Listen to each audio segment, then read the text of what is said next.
Amado Deus e eterno Pai, nós oramos mais uma vez, agradecendo ao Senhor pelas contribuições e também pedindo ao Senhor que fale mais uma vez aos nossos corações, por meio do Teu servo, Teu Filho, que tem sido usado pelo Senhor para ministrar essa palavra. Senhor, dê a Ele sabedoria, graça.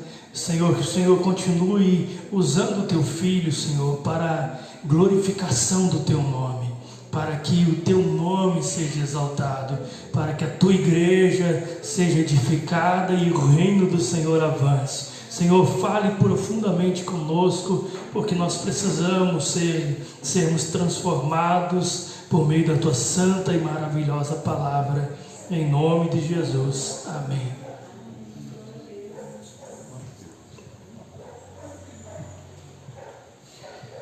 Beijo, boa noite, graça e paz. É um prazer muito grande ter o privilégio de compartilhar com vocês a palavra de Deus. A última vez que eu estive aqui, eu estava solteiro ainda, agora eu me casei.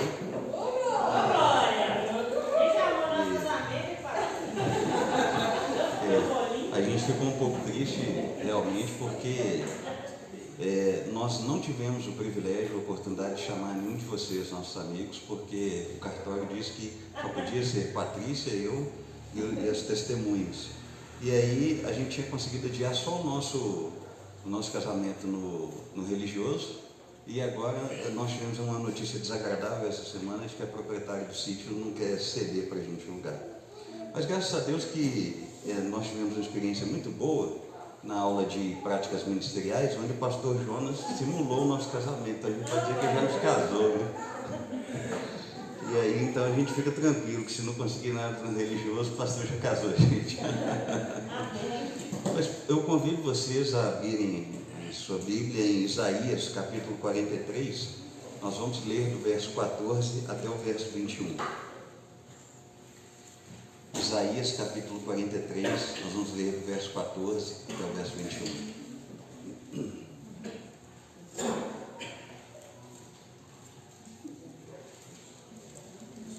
Bom, como vocês já sabem que eu falo um pouco baixinho, vocês estão ouvindo bem a minha voz?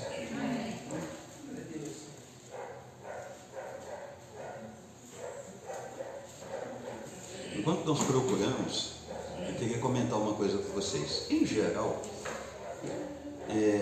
a gente tem sempre que tomar muito cuidado quando a gente lida com um texto bíblico, que é uma promessa, justamente porque ou nós caímos no extremo de achar que a promessa não serve para nós, ou nós caímos no outro extremo de, porque entendemos que a promessa serve para nós, começamos a cobrá-la de Deus de uma forma egoísta. E esse texto aqui especificamente, ele trata exatamente de uma promessa que Deus fez para o seu povo, que teve um cumprimento histórico, mas que ao mesmo tempo vai ter um cumprimento escatológico, um cumprimento dentro do propósito do Senhor.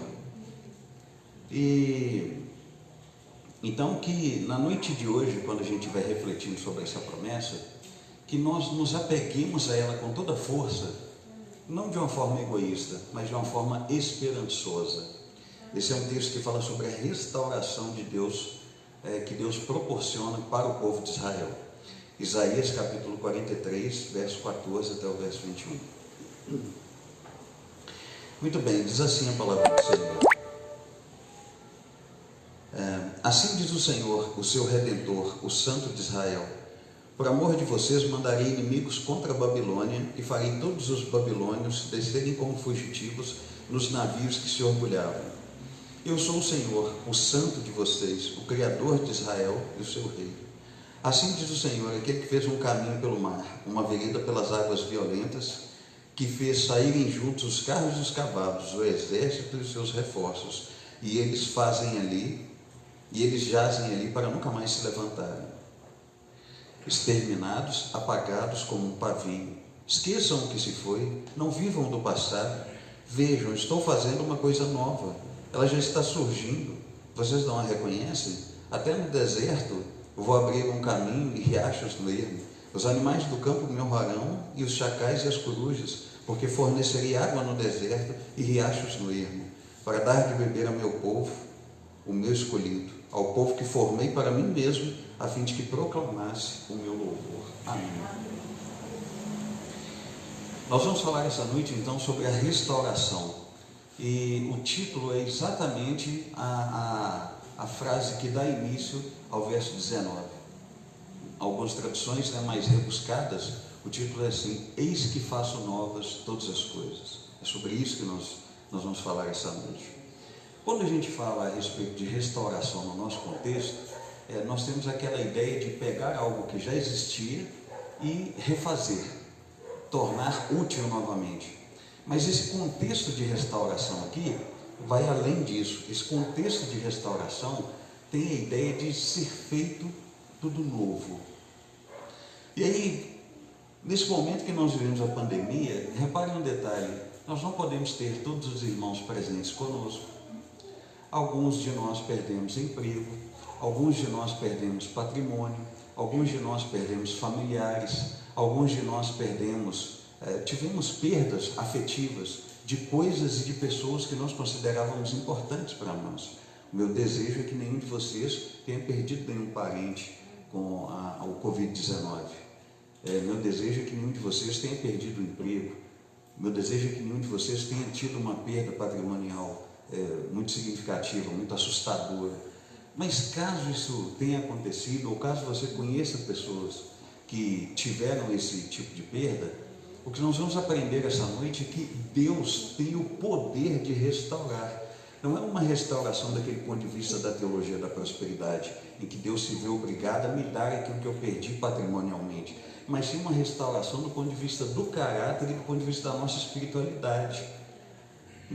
Essa época, queridos, eu vim conversando com muitas pessoas pelo WhatsApp, e o que eu percebo é que muitos têm tido dificuldade de fazer cultos domésticos, muitos têm tido dificuldade de acompanhar os cultos online. A devocional de muitos já não acontece há muito tempo. Quantos de nós já não temos mais ânimo, motivação para entrarmos num quarto, orarmos, falarmos com o Senhor, lermos e estudarmos as Escrituras, buscarmos a presença do Senhor? Muitos de nós já não temos mais feito isso, e isso está provocando um enfraquecimento emocional e espiritual nos cristãos. Então, essa noite, a palavra que eu trago para a gente é uma palavra de esperança, uma palavra de restauração, é uma palavra que mostra o amor de Deus para conosco. Esse é o propósito. Mas de que modo eu consigo vincular esse texto com a nossa restauração? Veja bem, sempre que eu leio um texto do Antigo Testamento, é como eu disse, tendemos a cair naquele extremo de achar que o Antigo Testamento não tem validade para nós. Pelo contrário, ele tem validade sim. Nós precisamos entender que as promessas do Antigo Testamento para o povo de Deus, nós estamos encaixados nessas promessas, porque ainda que não sejamos por nascimento israelitas, mas a essência da ideia, a essência da proposta, a essência da promessa, ela permanece. Então, por exemplo, aqui Deus promete dar um livramento para o seu povo e restaurar a sua vida espiritual. Nós não estamos exilados, como é o caso, daqui a pouquinho eu vou explicar o contexto do texto. Nós não fomos escravizados, mas diante de uma situação de enfraquecimento espiritual, ou de perdas, ou de desânimo, da mesma maneira que Deus restaurou a espiritualidade do seu povo e resgatou o seu povo do cativeiro, lá no Antigo Testamento, Ele pode hoje restaurar a nossa espiritualidade. Então note que a essência da promessa, a essência da ideia, ela não muda. Ela sempre vai servir para qualquer ser humano, em qualquer época e em qualquer lugar do planeta. Eis a utilidade do Antigo Testamento.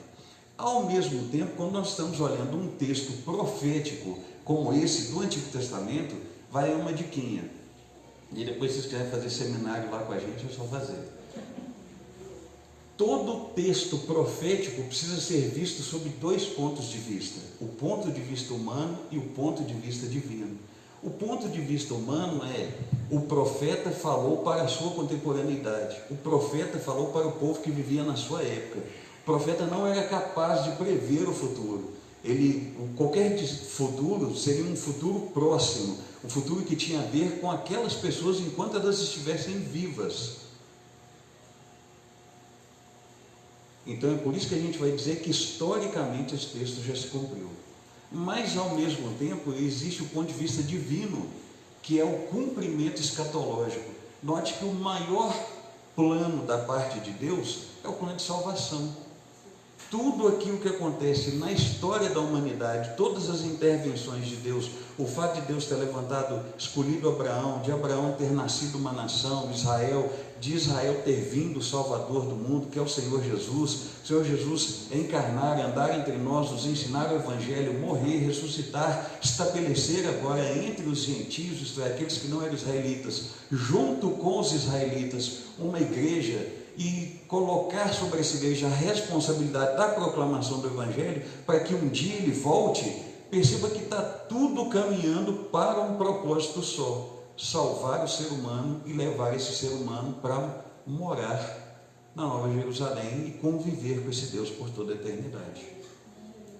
Então, quando eu olho para essa profecia, eu posso dizer que nós estamos encaixados nela, sem nenhuma especulação, do ponto de vista escatológico. Porque hoje, da mesma maneira que o povo de Israel fez parte do povo de Deus no Antigo Testamento, a igreja hoje faz parte do povo de Deus no Novo Testamento. Se eu conseguir ter essa visão, aí eu consigo ler o Antigo Testamento à luz do que Jesus já fez e encaixar as promessas para a minha vida da maneira correta. Amém? Tranquilos? Uma vez então que a gente entende isso, vamos para o contexto histórico e social de Isaías capítulo 43.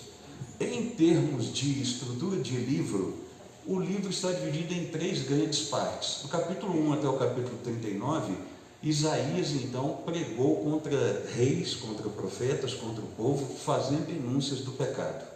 Entre os capítulos 40 e 55, nós temos o relato então da queda do povo de Judá. O povo de Judá, o reino de Judá, foi uma parte dos hebreus, uma parte dos israelitas, uma parte então dos judeus, que sobreviveu à destruição dos assírios e que foi levada depois para o cativeiro babilônico, debaixo do jugo de Nabucodonosor. E eles foram levados exatamente por causa do pecado de idolatria. O cativeiro impactou a vida deles de tal maneira que eles nunca mais cometeram o pecado de idolatria. Nunca mais. Tanto é que fica aí uma curiosidade: no Novo Testamento, a dificuldade de muitos de crerem em Jesus não foi só por causa do seu pecado pessoal, mas porque eles entendiam: vai que esse Jesus não é filho de Deus nada, e eu creio nele, e isso é uma idolatria. A gente já está debaixo do jugo de Roma. Se a gente crer nesse Jesus e não for verdade, a situação pode ficar ainda pior. Tamanha foi a lição, a consciência que eles tiveram por terem parado no cativeiro.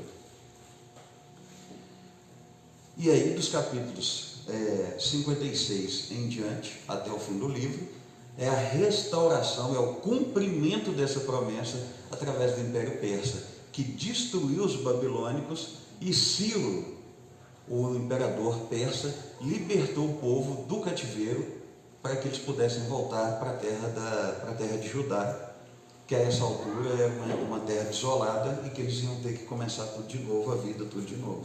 Razão pela qual nós temos lá os livros de Esdras, Neemias e Esther, que vai contar essa história desse retorno do cativeiro. Então, especificamente nesse capítulo 43, nós temos uma promessa, que é ao mesmo tempo uma profecia, dividida em 2 grandes partes. Do versículo 1 até o versículo 13, nós temos a primeira parte em que Deus tece considerações a respeito de Israel, mostrando para Israel que ele era o seu único salvador, o único resgatador de Israel. Então Deus meio que tece elogios a Israel do ponto de vista de mostrar que o ama. E quando chega então no verso 14 até o verso 21, nós temos essa segunda parte da profecia, que é o momento então em que Deus vai dar detalhes de como é que essa restauração vai acontecer. Por que dar detalhes de como é que essa restauração vai acontecer? Porque o povo de Israel estava acostumado com o cativeiro babilônico. Muitos já estavam acostumados com o idioma, muitos já estavam acostumados com o estilo de vida, muitos já tinham criado filhos lá. Então eles não viam muito sentido voltar para a terra para começar tudo de novo. Foi quando Deus então teve que tomar a iniciativa de prometer que lhes resgataria. Por quê? Porque, gente, sempre que pecamos, sempre que erramos, sempre que falhamos, sempre que estamos em falha com Deus, seja porque não oramos, seja porque não estamos lendo a Bíblia, seja porque não estamos fazendo a nossa devocional, seja porque cometemos pecados morais, seja porque pecamos conscientemente ou inconscientemente, a punição de Deus, como uma forma de nos santificar e de nos corrigir, como um pai que ama o filho, conforme o livro de Hebreus, sempre vem sobre nós. Mas Deus não nos mantém na punição para sempre. O objetivo da punição é a restauração do nosso caráter e da nossa espiritualidade. Nesse período de pandemia, nós temos tido a chance de sermos espiritualmente restaurados pelo Senhor. De repente nós vivíamos um cristianismo falho, vivíamos os princípios do reino de Deus de qualquer maneira, porque tínhamos tudo nas mãos, tínhamos o privilégio. A Bíblia nunca foi proibida no Brasil, o cristianismo nunca foi perseguido de uma forma aberta, e de repente, do nada, nós somos proibidos de congregar. De repente, do nada, igrejas são proibidas de serem abertas. De repente, do nada, começa uma perseguição ideológica, política contra o cristianismo, que o pessoal está usando como pretexto o coronavírus. Estão percebendo? Agora, nesse momento, é a hora de Deus sondar o nosso coração e nos mostrar até que ponto Ele realmente é mais importante para nós do que qualquer outra coisa. E com isso, à medida que Ele vem sondando, então, qual é a promessa dele, então? De restauração.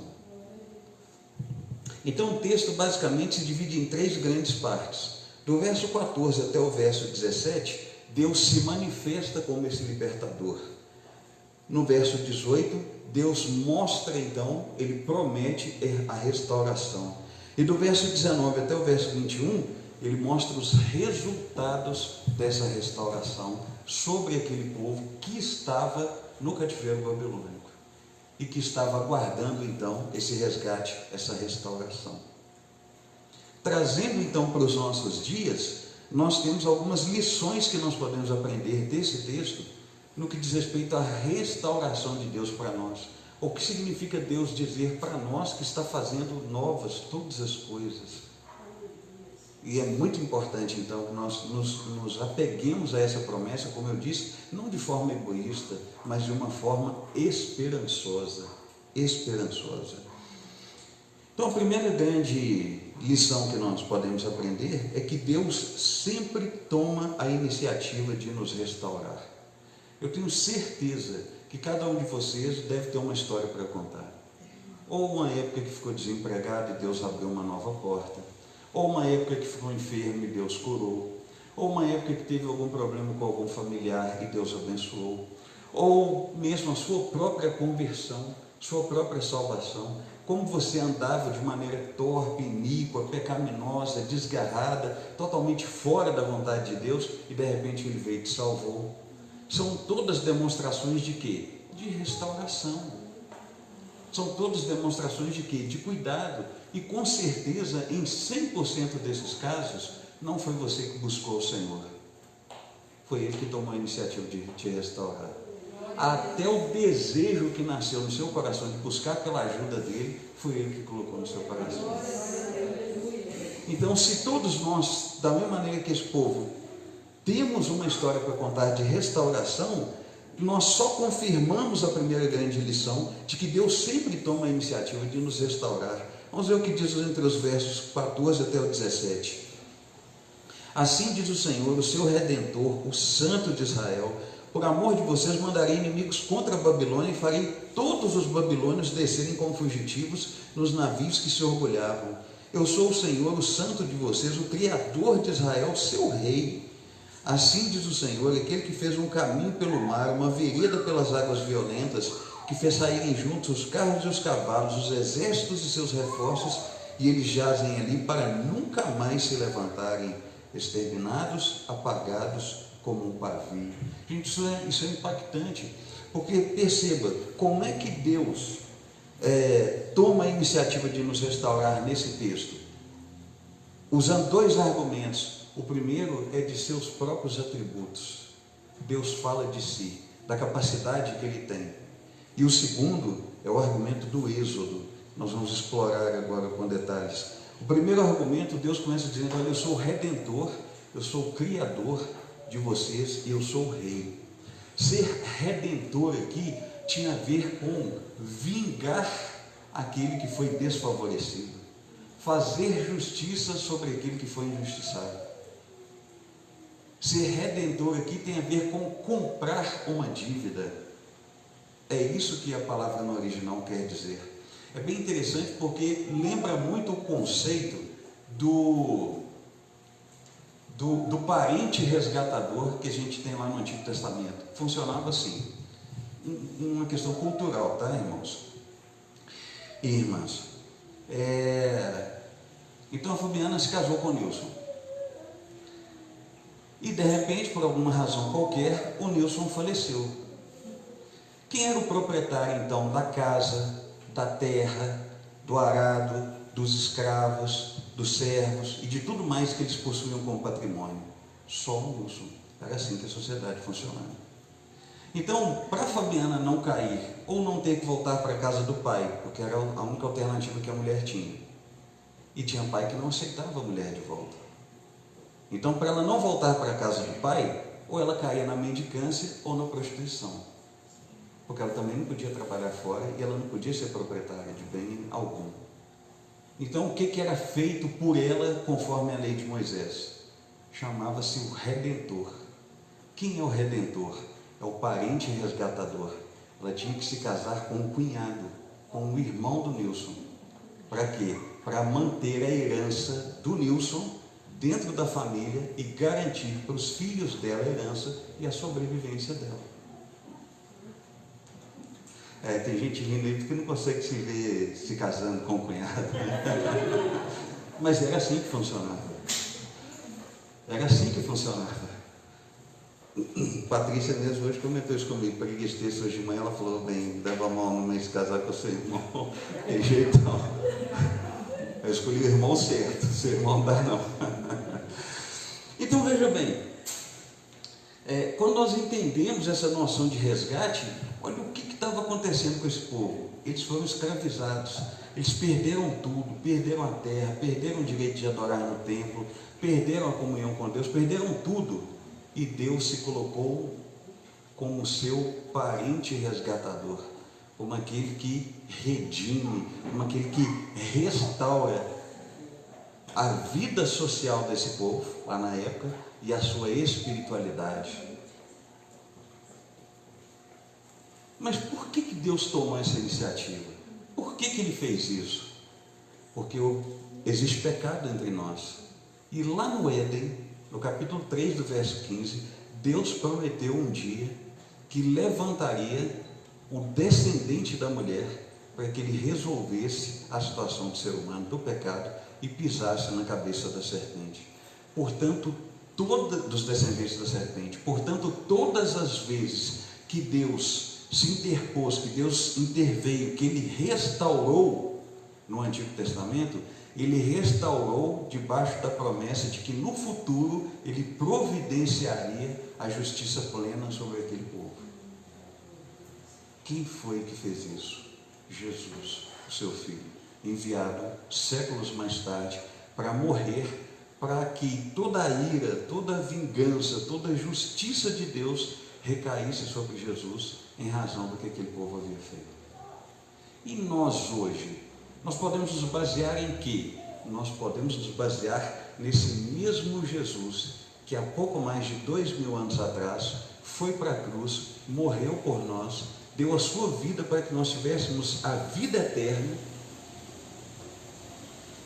de modo que o que garante que Deus continua restaurando vidas hoje foi o que Jesus já fez. Muito interessante, não é? Então, no Antigo Testamento é uma promessa de que Deus resolveria. Hoje temos a promessa de que Deus já resolveu.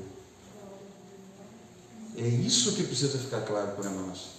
Essa é a razão pela qual Deus restaurou aquele povo e nos restaura hoje. Então, note que ele começa dizendo, olha, eu sou o Redentor.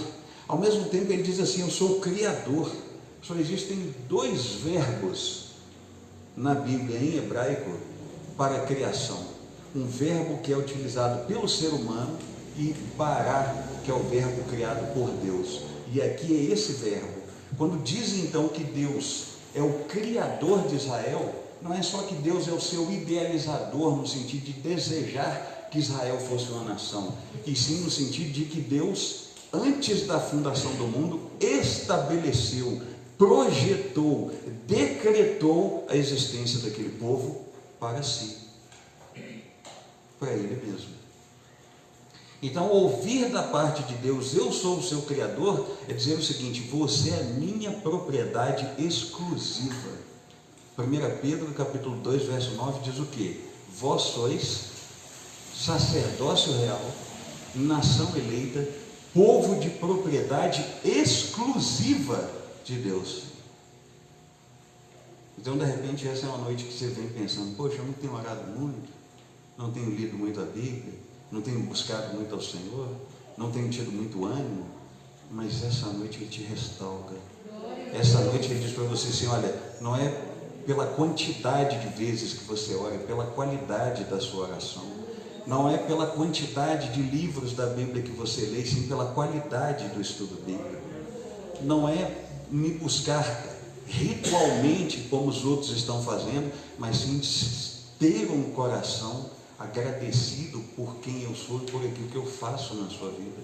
E como eu vejo que você não tem forças para fazer isso por conta própria, sou eu quem toma a iniciativa de te chamar de volta, de te restaurar.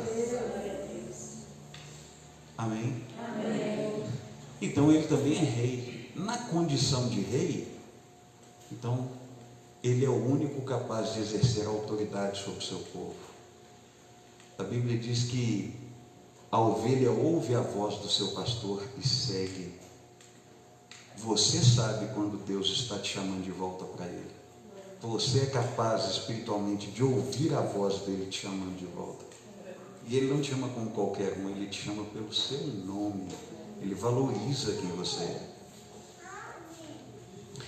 Então, essa é a primeira lição, que Deus sempre toma a iniciativa de nos restaurar. Você se lembra de todas as vezes que Deus te chamou de volta? Você consegue se lembrar de todos os livramentos que Deus já te deu? É tão prazeroso quando a gente ouve aquela voz, né? Oh, Senhor, muito obrigado, porque o Senhor está me restaurando.